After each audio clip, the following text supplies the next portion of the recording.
stand in the conference room surrounded by blank faces and the hum of fluorescent lights overhead. My resignation letter sits on the table, signed, sealed, delivered 3 days ago. But this is the public moment. This is where Kevin gets to perform. My manager holds the floor like he owns the air itself, and maybe in this moment, he does. She's decided to step back, he announces to the senior staff, his voice carrying that familiar confidence I once admired. Burnout, lack of resilience, couldn't handle the pace of a competitive environment. We all reach our limits, and that's perfectly normal. He says it smoothly, like he rehearsed it in the mirror multiple times. My badge is already deactivated. I can feel it in my pocket. Dead weight. I can feel the shift in how they see me now. Failure. That's the word hanging over my head like a neon sign. Kevin leans back in his chair, completely at ease, like he's just delivered good news to the team. He's won. Or at least, that's what he thinks. My hands are steady. My heart is steady. I don't correct him. I don't defend myself. I don't explain that I left on my own terms, not because I broke. I just stand there, silent, taking it all in, cataloguing every word, every gesture, every lie wrapped in that reasonable tone. Sarah from accounts nods sympathetically. Craig from operations looks away. They all believe him. They've been trained to believe him. And in that silence, something hardens inside me. Something crystalline and unbreakable. He thinks I'm walking away weak. He has no idea what I'm actually walking away knowing. He has no idea that this moment, this humiliation, this public rewriting of my departure, is exactly what I needed to see to understand him completely. His arrogance in this room is his biggest weakness. 3 months before the exit. I'm in a client meeting presenting the Q3 strategy framework, the one I built from scratch over 6 weeks of late nights, research, and creative problem solving. I'd sketched the first version on a napkin at my kitchen table, then developed it through 17 iterations, each one refined, improved, tightened. I remember the frustration of finding exactly the right language, the right structure. I remember Kevin sitting across from me in the office, asking me detailed questions about my methodology. I thought he was interested in learning. I thought he respected my process. Kevin sits next to me during the presentation, quiet, nodding along to my words. He adds nothing. He asks no questions. He just sits there, absorbing every detail like a sponge. 2 days later, I'm in my office when I get the notification. A calendar invite to an executive board meeting. Kevin is presenting the Q3 strategy framework. My stomach drops before I even open the attachment. Verbatim. My words. My analysis. My structure. Every slide. Every chart. Every conclusion. The order of presentation. The specific examples I used. Everything. He's changed nothing. He's added nothing. He's just delivered it like it came directly from his own mind, like he spent 6 weeks developing this in solitude, like he sacrificed his evenings for this vision. I watched the email chain afterward. No credit line. No mention of my contribution. No, this was developed by Isabella. Just his name at the top. Just his face in the presentation screenshot that goes out to leadership. Just his initials on the final document. I save the original draft from my computer. I note the date, June 12th. Then I create a separate folder on my desktop. I title it carefully, Receipts. And I begin keeping track. Every stolen idea. Every appropriated concept. Every time my voice comes out of his mouth. Every time my work bears his name. I start a spreadsheet. Date. Project. Description. Evidence. Status. It feels obsessive, but it feels necessary. The whispers start small, like a disease spreading through the office. She's quiet in meetings lately. Not really a team player, if you ask me. Seems pretty disconnected from her work. I don't think she's really got the drive anymore. I hear it secondhand from people I thought were allies, people I'd helped on their projects, people I'd mentored through difficult presentations.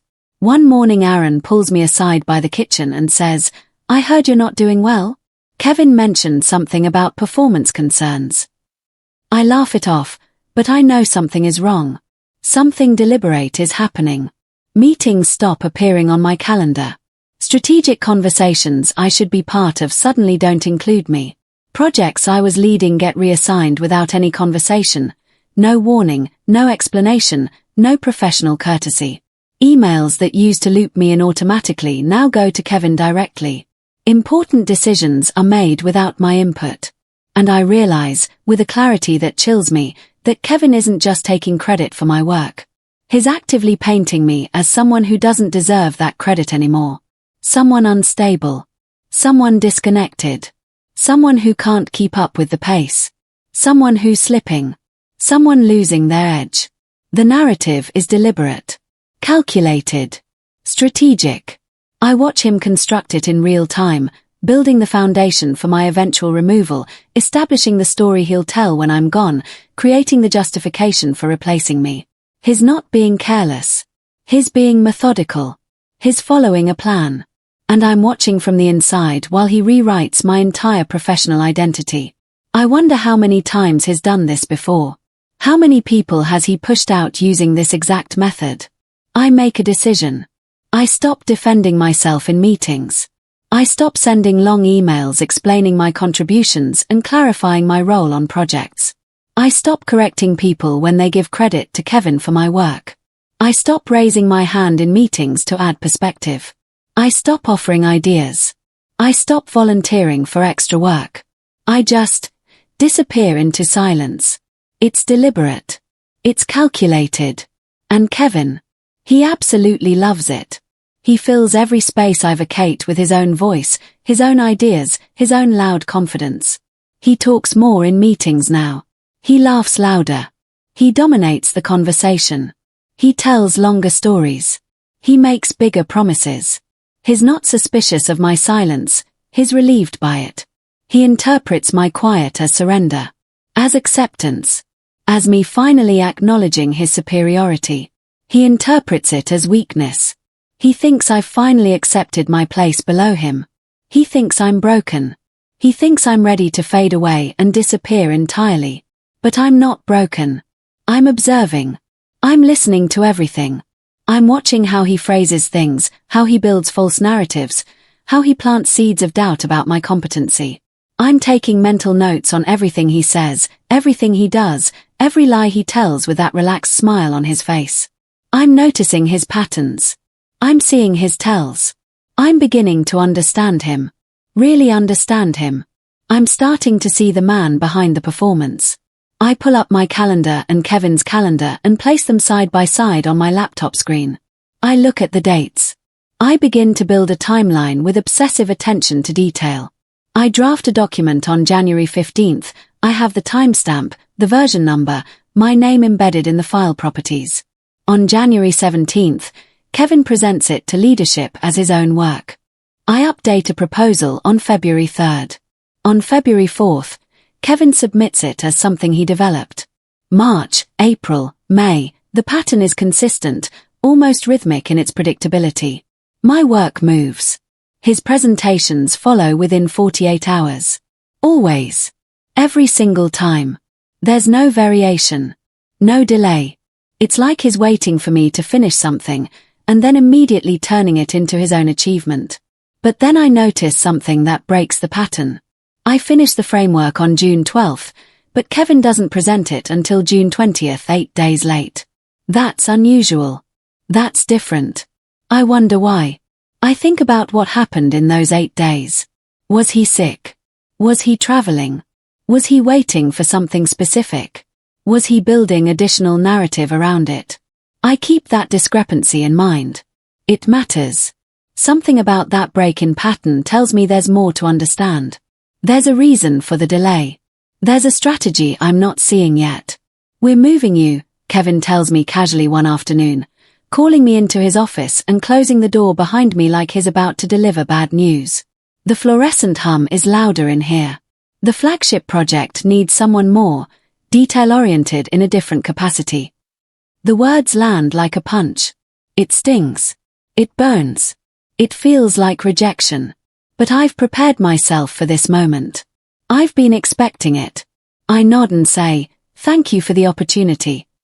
He looks slightly confused by my lack of resistance, by my calm response, but he continues with his explanation about restructuring and optimal resource allocation and strategic positioning. Before I hand over my files, I make a final decision. I save the complete version of everything to my personal drive with full metadata intact. Nothing hidden. Nothing illegal.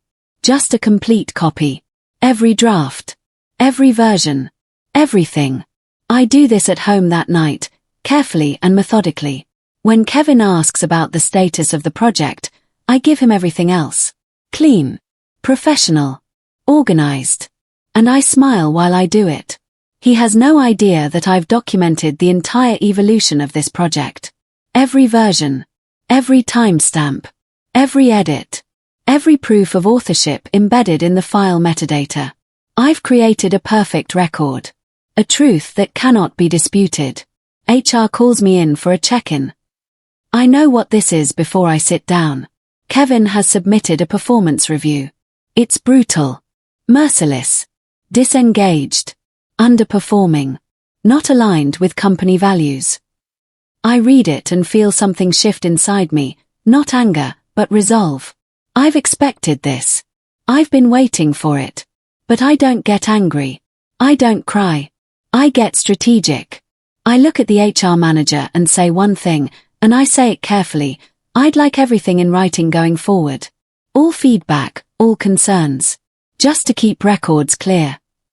The HR manager, whose name is Susan, nods, professional, standard.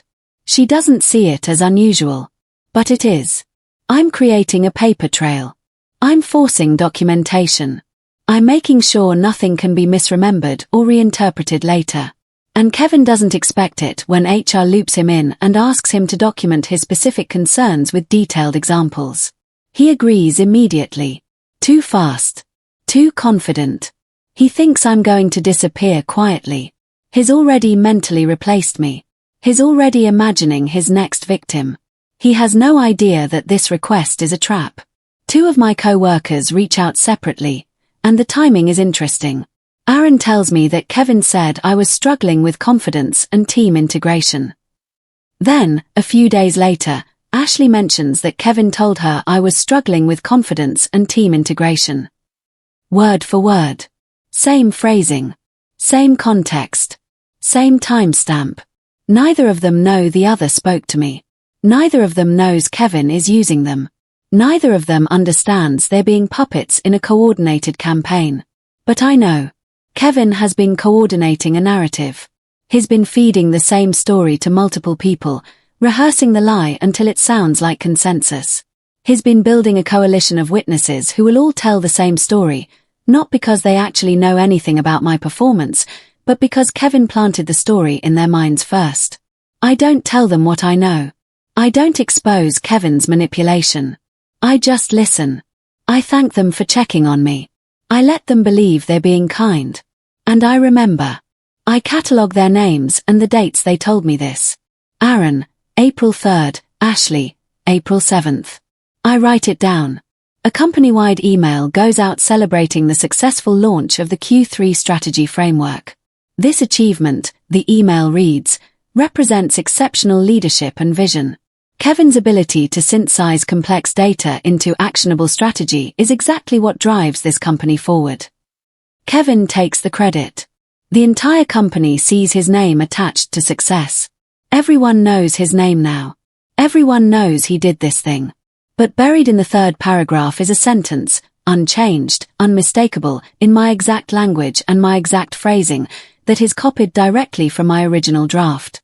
I know because I wrote that sentence at 2 in the morning on June 11th, and it was a specific turn of phrase I'd crafted carefully. I remember struggling with that exact wording for an hour. I pulled up my document. I compare word by word. The exact phrasing. The punctuation. The structure. It's mine.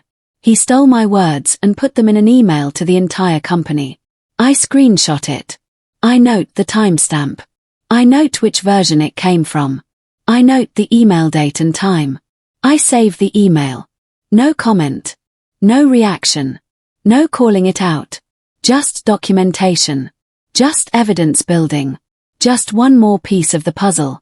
I spend a weekend doing what I should have done from the very start. I export the file histories of every project Kevin claimed credit for. Complete file metadata. No edits. No editorializing. No commentary. Just the raw data. Login timestamps. Edit histories. When each document was created. Who created it? When it was modified. Who modified it? How many versions exist? And across every single file, his name appears after mine. Always after. Always modifying something I created. Always claiming something I built. Always appropriating something I developed. I organize it all in a folder on my personal drive. I don't label it anything obvious or accusatory. I just keep it safe, secure, organized, and indexed in a way that will be easy to explain if anyone ever needs to see it. I create a master document. Timeline. Project name. Dates. Evidence. It's methodical. It's thorough. It's devastating. I print some of it out and store it in a drawer at home. Belt and suspenders. I make a backup on an external hard drive. I create a copy in my email, sent to my personal account with the subject line important documentation. Keep safe. I'm not taking any chances. I'm not leaving anything to chance. This took me months to compile. Nights and weekends. Hours of my own time. And I'm protecting it like it's made of gold because in a way, it is. This is the truth. This is the evidence.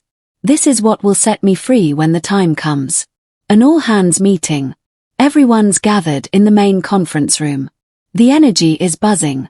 Kevin stands in front of the company at the podium and thanks the incredible team for the outstanding contributions that made this quarter possible. He's glowing. Absolutely glowing. His confidence is radiant. He's become the golden boy. The one who made it happen. The one who delivered results. The one who stepped up. He's untouchable in this moment. He's on top. The CEO is nodding along. The board members are impressed. He's performing perfectly. He's the hero of his own narrative. And then, for just a second, our eyes meet across the room. I smile at him. Genuinely. Warmly. A real smile. He relaxes. His shoulders drop. His face softens. He smiles back at me. He interprets the smile as surrender. As acceptance. As me finally acknowledging his superiority. As me letting go of my resentment and moving past my hurt. But the smile means something else entirely. It means I know. It means I've documented everything. It means I'm ready. It means I'm about to burn it all down in the most professional way possible. And he has absolutely no idea what's coming. The smile is the last thing he'll remember before everything falls apart. I hold his gaze for a moment longer. Then I look away. He's already forgotten me by the time he returns to the podium. I send my resignation letter. Clean. Professional. No accusations. No anger. No drama. Just, I'm moving on to pursue new opportunities. Thank you for the experience. Regards. HR schedules the exit interview for the following week. And I ask one specific question. Can this be recorded? For clarity and accuracy.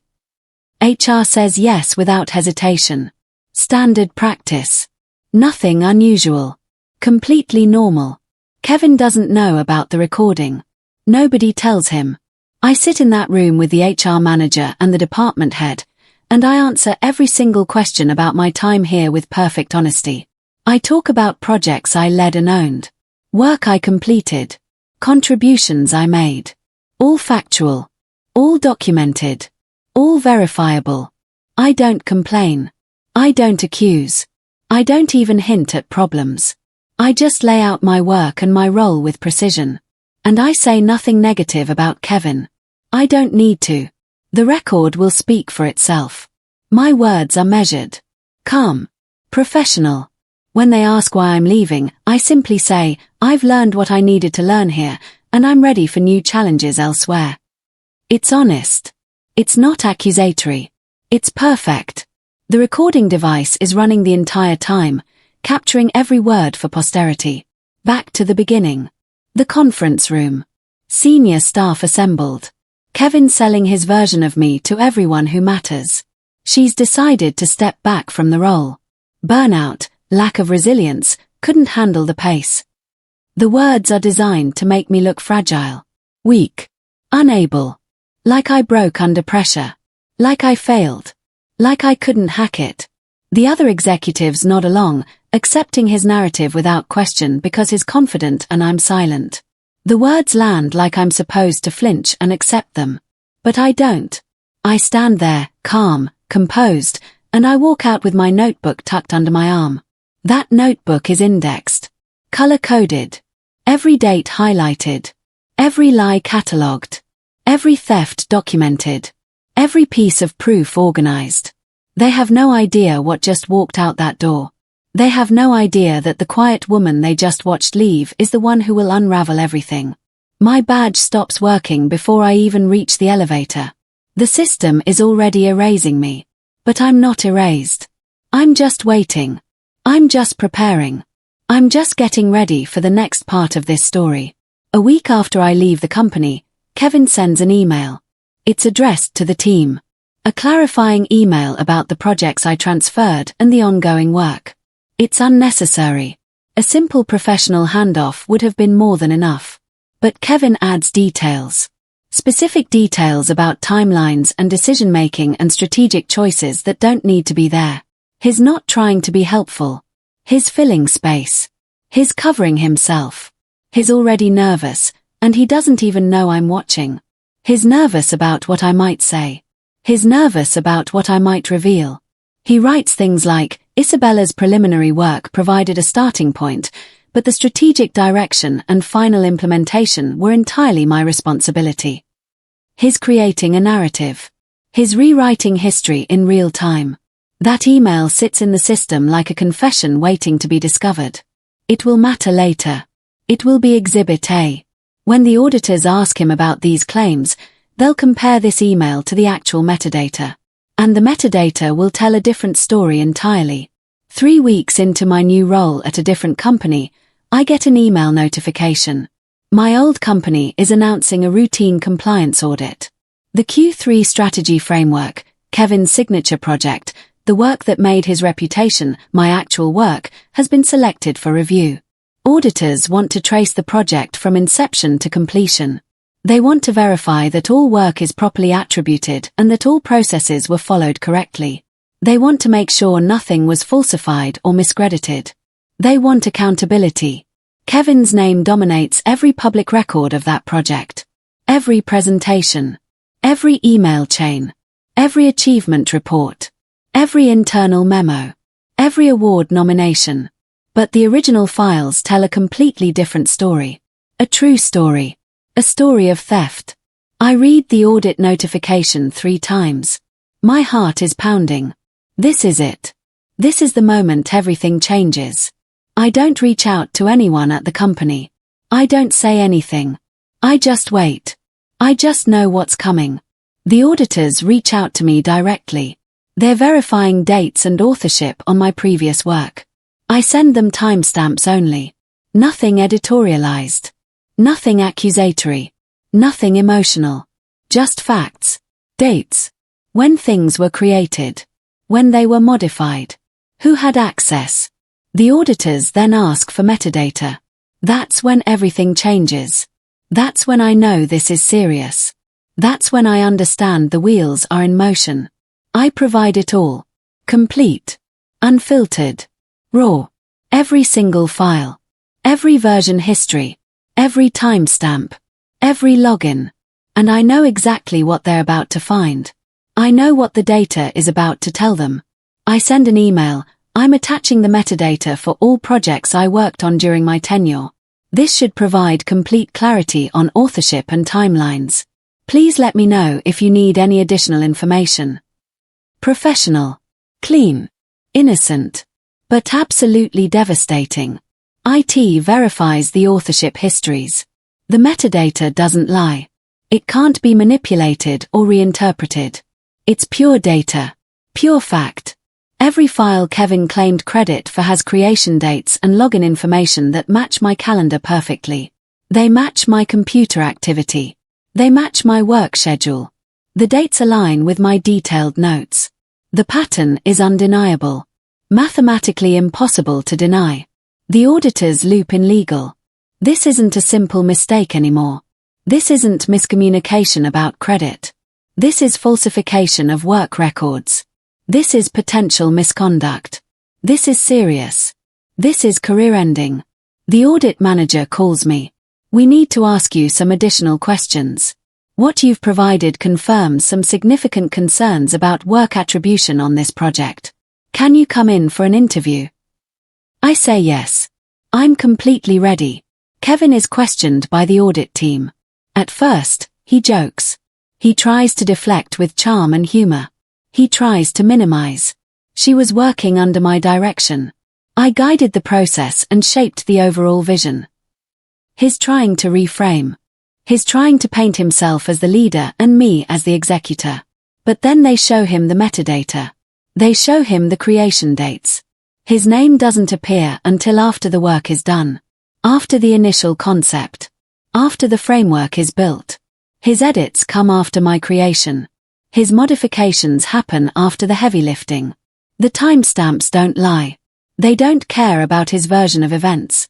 The room stops laughing. His confidence cracks. His voice changes. His hands start shaking. And for the first time, he realizes this isn't going to disappear quietly. This isn't something he can charm his way out of. This is documentation. This is proof. This is over.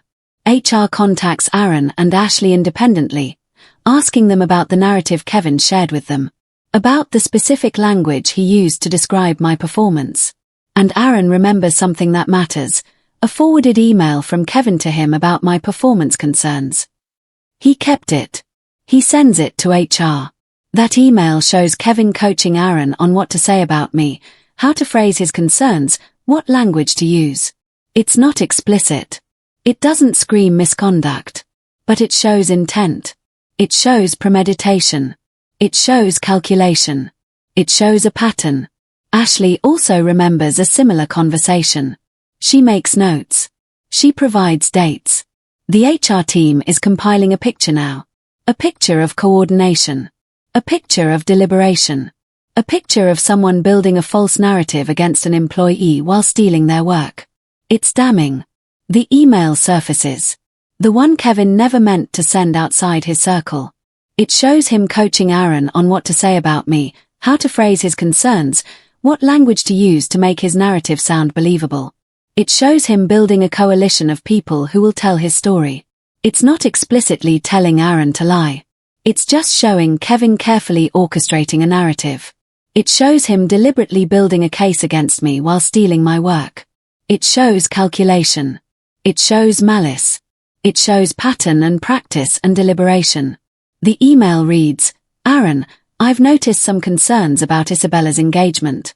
When people ask you about it, it might be helpful to mention her reduced participation in meetings and her apparent lack of confidence in team settings. Nothing accusatory, just observations. Let me know if you notice similar things. It's a masterclass in manipulation. It's premeditated narrative building. It's exactly the kind of evidence that makes prosecutors smile. I'm invited back to the company, not as an angry ex-employee, but as a source. The auditors want to hear about the project timeline from my perspective. I go in calm. I'm composed. I stick to facts. I don't editorialize. I don't add emotion. I don't let anger seep into my voice. I don't cry. I don't raise my voice. I just lay out what happened, when it happened, and what I observed. The auditors take extensive notes. They ask follow-up questions. They're building a timeline. They're corroborating evidence. They're preparing for what comes next. The auditors thank me for my composure, for my clarity, for not letting emotion cloud the record. They respect me. I leave knowing I've done everything right. I've been perfect. One of the auditors walks me out. She says quietly, what you've done here, documenting everything, staying professional, not retaliating, that took real strength. Thank you for that. I nod. I don't say anything. But I know what she means. I know what this moment means. 2 weeks after the investigation deepens, HR places Kevin on suspension pending the investigation. The decision is made at the executive level. He's immediately removed from the office. He's told not to come back. He's told his badge will be deactivated. He's told to expect a formal interview regarding the audit findings. And then he reaches out to me. He sends an email. He wants to talk. He wants to explain. He wants to make peace.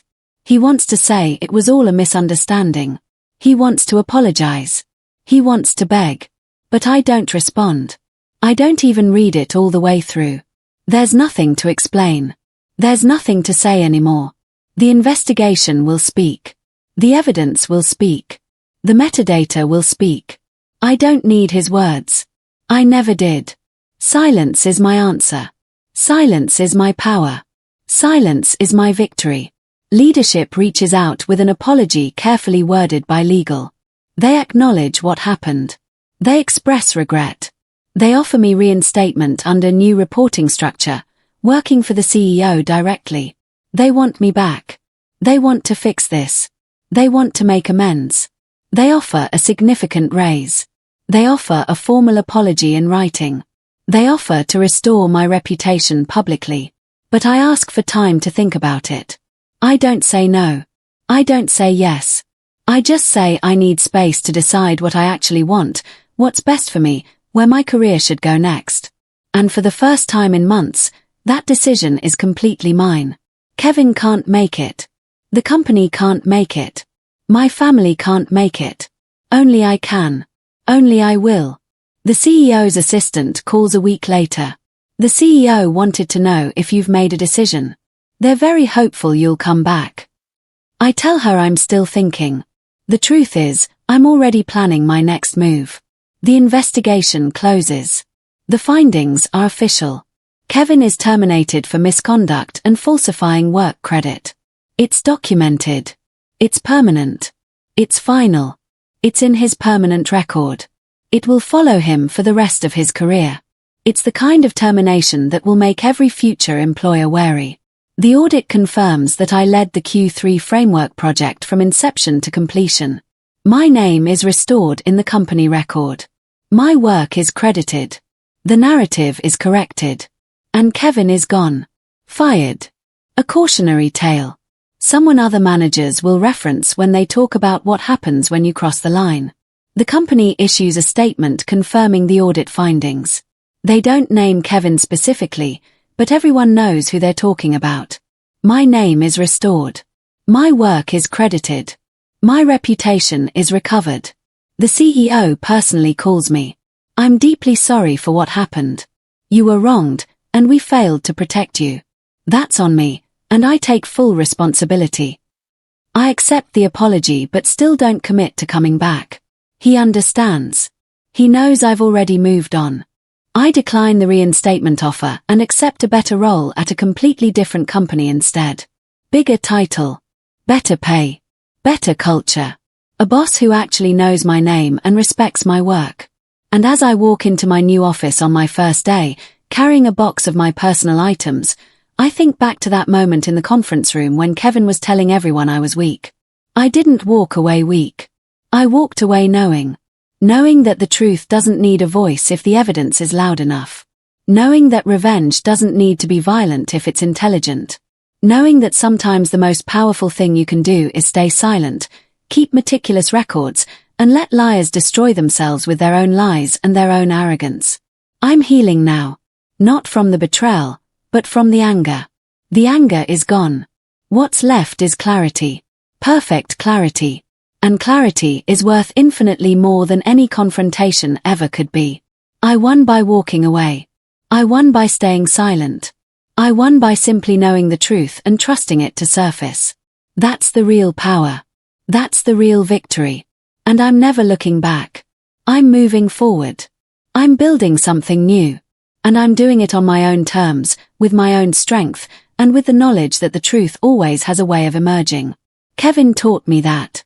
He taught me exactly how not to be, and I'm grateful for that lesson in the strangest way possible.